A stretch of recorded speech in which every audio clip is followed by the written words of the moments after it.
So what's wrong with socialism?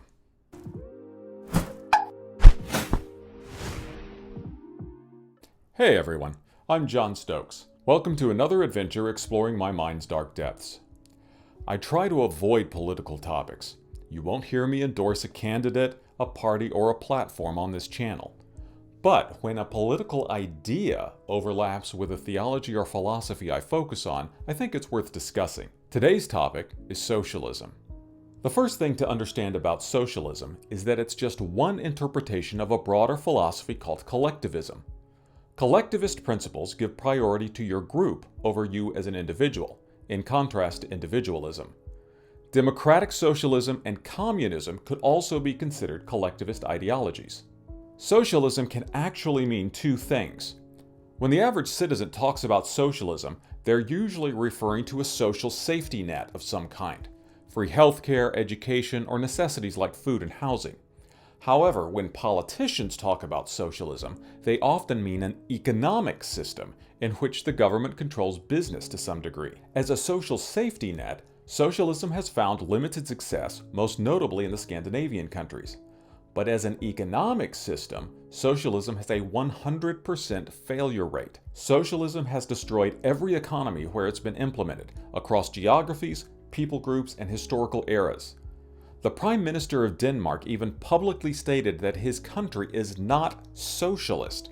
It has a social safety net, but that is financed by a capitalist economy. See links in the description. Socialism fails because it ignores a biblical principle. All have sinned and fallen short of the glory of God. Socialism attempts to force humans to do the right thing for the good of society without offering any incentive for doing so.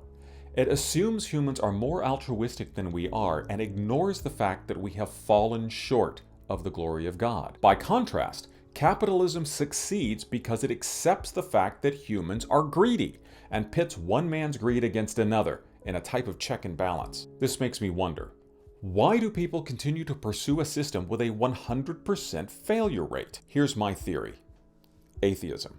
As belief in God declines, or at least as fewer people trust God to help them, what becomes the dominant power in their lives? Who can they turn to when problems get too big to handle alone?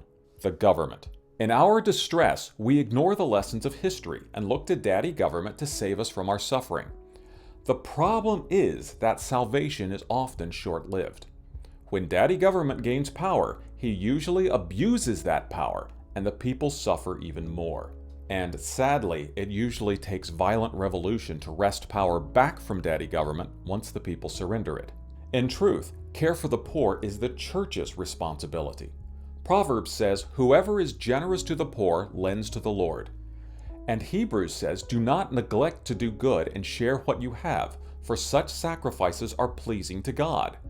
James says the church is to care for widows and orphans. The fact that the government has had to get involved in care for the poor is, in my opinion, because the church has not fulfilled its responsibility, and the world suffers as a result. Now, to be fair, individualism has its own problems because it can easily become self-centered. The ideal is to balance the two. Recognize that you have individual responsibilities, but some of those responsibilities relate to the group. The Bible says we should carry one another's burdens, but each should carry their own load. An analogy I've heard is that your load is like a backpack, purse, or wallet. But as soon as it gets larger than that and becomes a burden, help your brother or sister out. I like to call this approach intervidualism. And above all, trust God as your safety net. God the Father sent His one and only Son Jesus to die in our place because He loves us so much. He wants to provide for you, and He will not exploit you the way a government will. Thanks for watching. If you enjoyed the video, remember to like and subscribe. And I do offer professional voiceover services if you need that sort of thing. Thanks again.